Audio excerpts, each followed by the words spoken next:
which happened in 2002 when my mother passed away. At the time that my mom died, I entered into this journey. This unknown places that I went to were absolutely amazing and totally, completely transformed my life. You see, I entered into the realm of spirituality. I began to understand that there is a non-physical world that we are all a part of. I began to discover that I and everyone are made of the same thing. We are made of the essence of what God is. The source of all that is nothing more than the energy of love. And on that journey, I have spent, oh my goodness, thousands upon thousands of hours, not only going in a deep dive to discover who I really am, but out of that discovery came my life's purpose. So I am here to share with you what I've been sharing with humanity since 2007, when I began to teach, when I began to coach, when I began to be somebody who was 100% committed to awakening the magnificence that is within me, because I know that it's the only way that I would ever fulfill my purpose. And that is to allow myself to be exactly as God created me. For all of these years, I've been coaching and teaching and assisting people in as many possible ways that I can. And now I have started this conversation called A Call for Love, because I became a student of A Course in Miracles. This book totally, completely changed my life. A Course in Miracles is a book that was channeled, it's a teaching that was channeled by Jesus, the essence known as Jesus, the consciousness known as Jesus. And this was channeled about 50 years ago. And A Course in Miracles is a very simple book. It teaches precisely how every single one of us is a child of the divine, a child created in the image of what love is. And then it teaches us through helping us understand how our mind has been conditioned to believe that we're not the presence of love, that we're something other than what God is. So the consciousness that is known as Jesus, that is speaking to us in Course in Miracles today, is the same consciousness that walked on this planet in human form, in physical form, 2,000 years ago. A religion was created in his name, but he did not come to create a religion, an institution, a dogma. He came to deliver a very simple message, that when we come to know who we are, because we have come to understand that God is a God of love, when we know that, we will love our brothers and sisters. We will love everything and anything that is on this planet, because we will come to the awareness that we are one.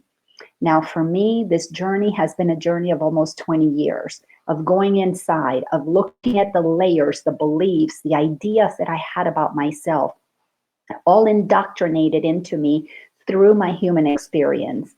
And one of the most important things about this entire process was not to discover who I am and how I got indoctrinated to blame anybody, but rather to find my power through the liberation from the indoctrination, by recognizing that this has happened because at a soul level, at a non-physical level, I chose to have this incarnation and have this experience, play the role of Laina, a woman who grew up Latin, whose father left the household when I was 10. I began to get ideas of what men and women roles are all about. It began to shape how I would become when I got older. It absolutely took me into some dysfunctional relationships. It took me into some fabulous ones. I became a mother. I became a achieving type A woman. Lots of things have happened in my life because of the programming that I received as a child, but all of it was designed specifically, and I say designed in a really liberating way. It was designed by me before I incarnated, so that I could see the places that I needed to have experiences that I would bump up against what was not true about me, so that through the irritations that became invitations, I began to see the programming. This is the egoic identity that we all take on when we believe that we are not the essence of love that we actually are. So in creating this program, A Call for Love, I want to distill what all of my years of learning, of my own journey, and then of teaching have brought me to recognize, which is it's what's in the Course in Miracles. It's the basic essence of the Course. If we are the presence of love, just as if, the sun is what gives us light. If light is light, and we are like the light, the created in the image of God, so we are light as well, we are love as well.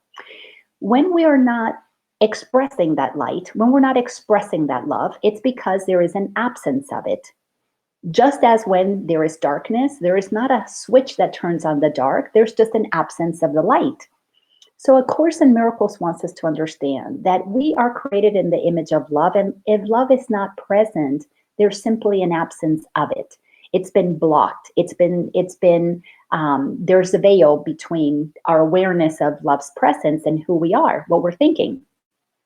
This thing that blocks the light, that blocks love, is called the ego mind, is called fear, or is commonly known as darkness. So when we don't see the light, we experience darkness. Again, not because light is not there, but because darkness is covering it. If we're experiencing fear, it's not because love is not there. Love is there, but the fear is blocking it. And the fear is nothing more than our lack of awareness of what we really are. So to simplify all of that, everything is either being the presence of love or there is a call for love. So when we are in fear, fear is really actually calling for love. So I have created an entire career. I'm going on since 2007. You can do the math, many years teaching this. And the work is very simple. Once we begin to understand that we are calling for love, all we need to do is question our thoughts, question our beliefs. What am I thinking? What is it that is in my mind that is blocking me from the awareness of the presence of love? Because if God is love, and God is all there is, because God is pure energy, pure consciousness. If God is in everything that we see, as the Course in Miracles states, then if we don't experience that, there is a call for love. It calls for, let me become aware of how I'm blocking love. So I've created this program because I want to take current, everyday events, whether it's something that's in the news, whether it's something that is happening to me personally or somebody that I know, without divulging names, that it's somebody that I know, and give you an example of practical ways for us to begin to notice when there is a call for love. If love is there, we are happy, we are peaceful, we are joyful, we are collaborating, co-creating, sharing, compassion is there, and all of us are working together because we understand that love is the binding agent of all of us. So when love is present, nobody needs to coach, nobody needs to teach, nothing is missing. But when there's a call for love, it's an opportunity for those of us who have awakened, who understand that what we are is made in the image of the Creator. That means we're powerful beings. That means we can bring a level of consciousness, of integrity, a level of compassion, a level of understanding to whatever is happening. And with our presence at that high frequency, we can begin to transform anything and everything that is calling for love. With that, I want to use an example of what is going on today that all of us are aware of. And this is that coronavirus. So I am starting my very first program, my very first podcast of that's my other one. My very first podcast doing a call for love, to give you an opportunity to see that if you choose to see the world from the perspective of what is already the presence of love or what is calling for love, you will have an incredible shift inside of you. Because when we recognize that we have the love inside of us to extend to that which is calling for it, it opens up our hearts. It quiets the mind. It puts us in a state of deep connection with all that is. It allows us to experience the most incredible knowingness of our true purpose, which is to be here on this planet right now at this time extending compassion, truly putting compassion in action. And the world today is calling for a lot of compassion, is calling for us to bring the love, is calling for us to bring the light. And here's the thing, when we bring the love, guess what else we bring? We bring gentleness, we bring defenselessness, we bring patience, we bring healing, we bring creativity, we bring a level of integrity and honesty that is unlike what this world is used to. Because the world today, more than ever, has so many of us that are awakening. So the light is amplifying, the love is magnifying. And these podcasts are designed to assist you in remembering that this is your truth so that you can become more comfortable in knowing how to practically use your superpower, which is love, authentically being who you are. So let's get back to coronavirus. This virus it's sweeping the world with this pandemic is truly something that we can look at from two perspectives. We can look at it as from the perspective of fear inside of us. Now, I'm not going to address the virus out there. I'm never going to address something out there as it having power over us. A call for love is something that we do inside. So when we look at this pandemic from the perspective of fear, we immediately begin to close off. When we start to close off and we start to get scared, we go into protection mode, into defensive mode. We begin the process of believing that somehow we're less powerful than this thing that we're afraid of. When we begin to do that, when we go into that fear, we begin to cut off our mind from the memory that we really are created in the image of the Creator. And the Creator that created all there is creative. So we block our creativity.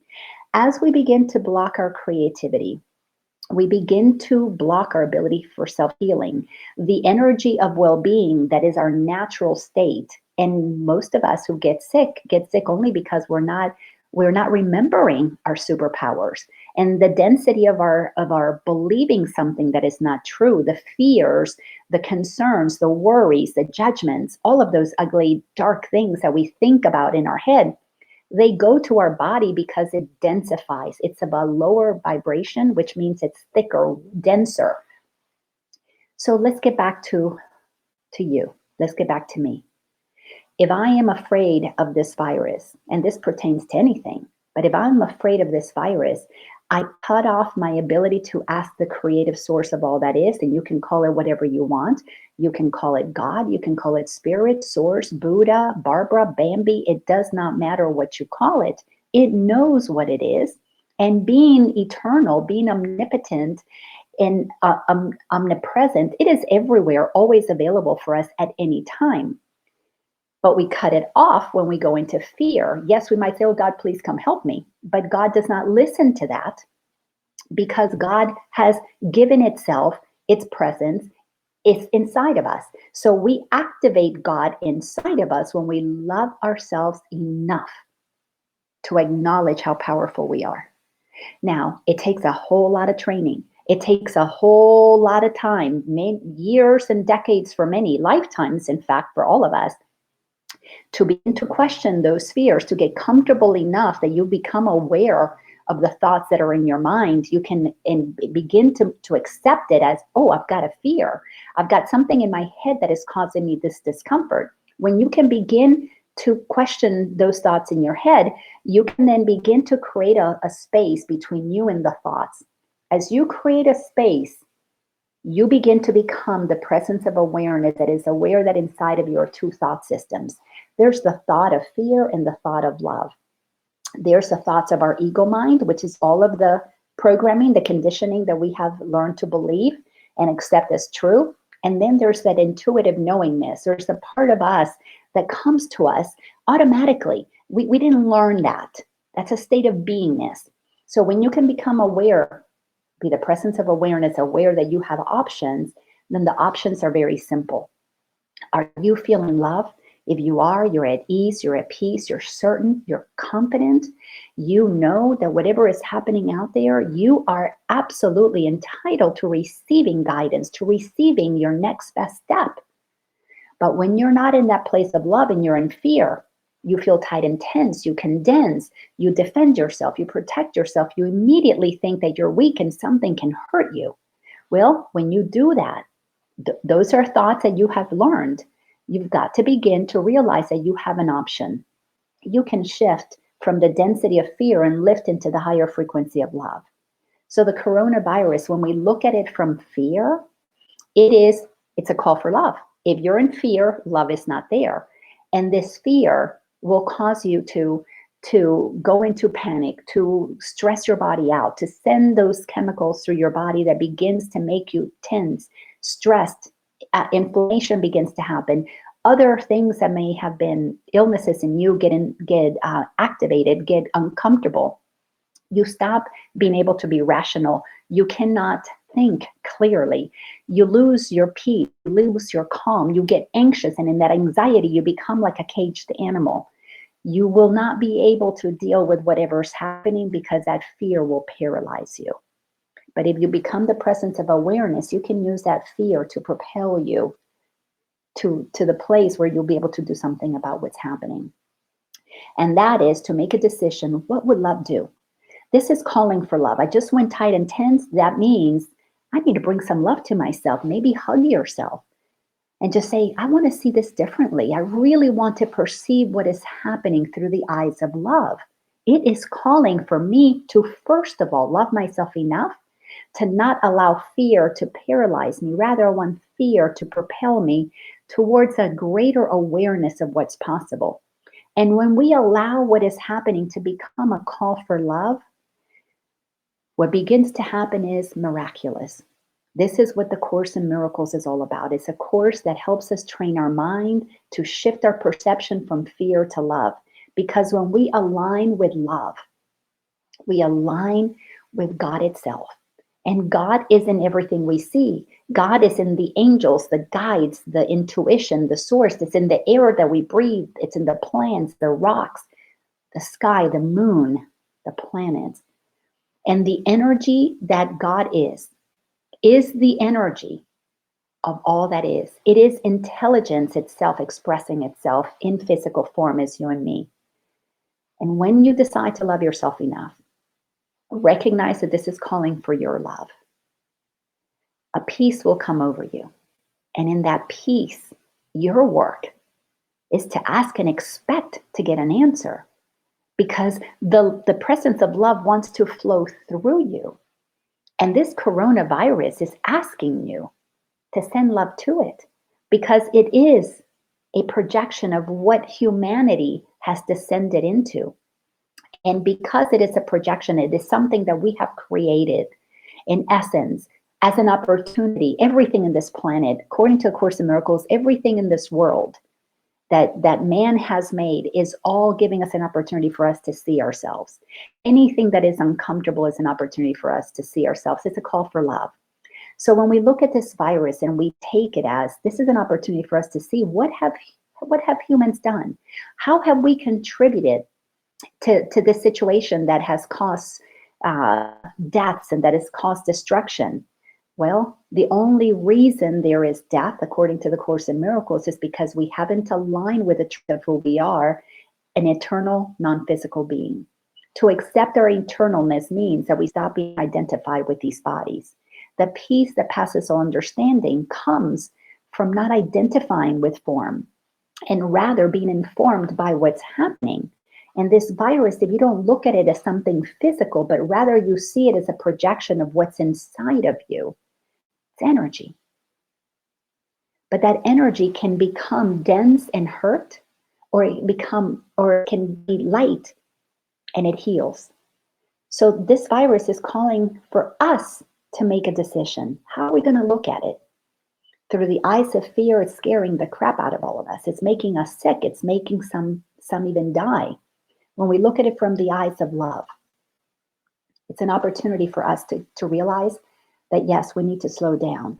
We can thank the virus for giving us an opportunity to go inside, to love ourselves enough to unplug from the insanity of the world around us, and to come inside to tap in into something greater, grander, unbelievably magnificent. unlike anything that most of humanity has ever experienced, because few teachers have experienced that and teach what that's all about. And we've had them for thousands of years. Buddha taught it, Jesus taught it, Gandhi taught it, Martin Luther King Jr. taught it, Mother Teresa taught it. We have many today who have taught that. Recently, we've had people like Wayne Dyer, teachers like Eckhart Tolle, like Marianne Williamson, like Gabby Bernstein, and so many, like Ram Dass. So many teachers have been teaching the same truth. I teach the same truth. But we teach what we have learned because we have come inside and discovered the greatest superpower that's ever been is at our disposal, and it wants to extend love. You know, if you take the sun and you cover it up and you pretend that it is not there because you can't see it because you covered it up, what do you think would be the one thing the sun would like to do more than anything? It would love to have the blocks to it be removed so it can extend its light. If God is the energy of love, what do you think it wants to do? If we take off the barriers that we have built to it with our fear, if you just remove the fear, if you stop the fear, if you meditate and quiet the mind and go below the noise of the egoic mind, the noise of the fears, what do you think you're going to find? You're going to find God. And God being love, what do you think it wants to do? It wants to extend itself. So just as there is no source of darkness, there is no source of fears. Fears, we make them up. There are thoughts in our mind. We have collectively agreed to all kinds of things that instill fear. We have agreed to things being done in back rooms, to secrets, to people cheating each other, to people hurting each other, people, doing despicable things to each other. We have agreed to believe that we are weak and our bodies get sick and we need external medicines or external pills or external vaccines or something from the outside to cure us. Well, that blocks the light that is inside of us from healing our own selves.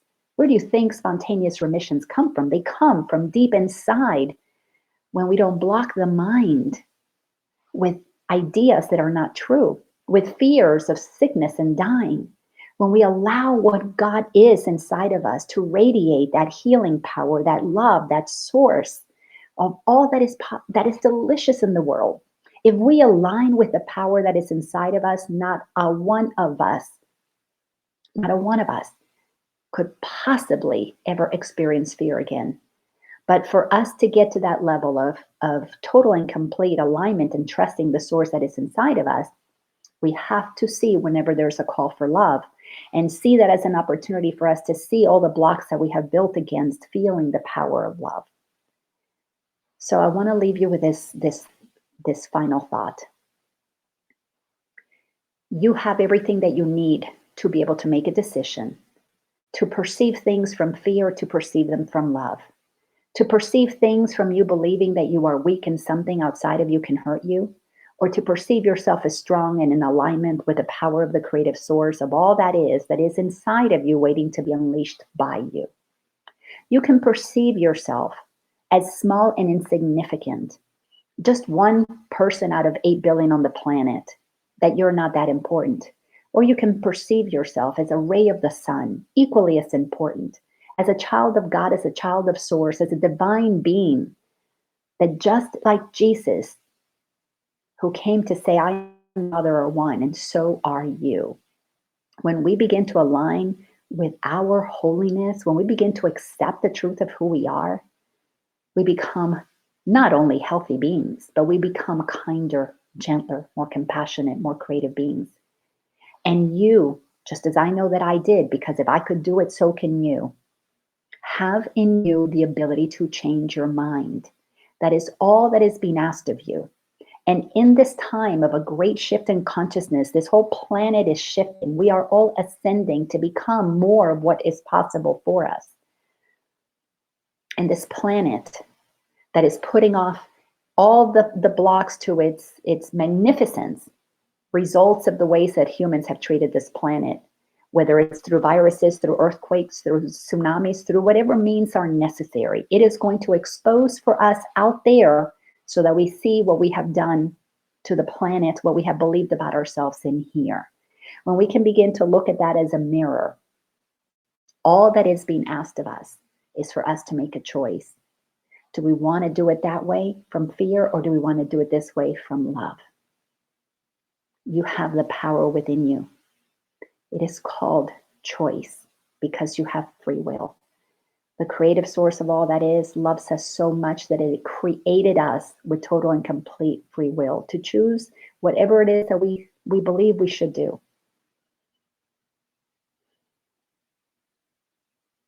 Today, I ask you to accept that there is that much power in you. Just try it. You might like it. Because when you begin to see everything as a call for love, and you begin to feel really good about releasing yourself from having the anxiety and the depression and the fears that come by believing that you are less than what you are, not only do you reclaim your peace, your joy, but you become the change that we need in the world today. You become the peaceful one that the whole world can behold. And just like me, you too will do greater works, as many teachers have taught us. To know more about my work, just visit my website, lainaorlando.com.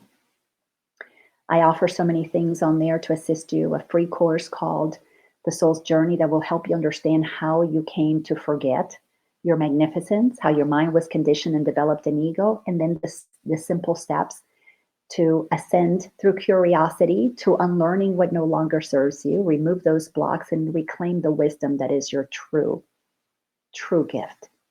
You're wise beyond measure. All of us are. And then together we will awaken humanity to the magnificence that is within us when we become empowered with this awareness. Thanks a bunch. I'll see you at the next podcast. Bye-bye.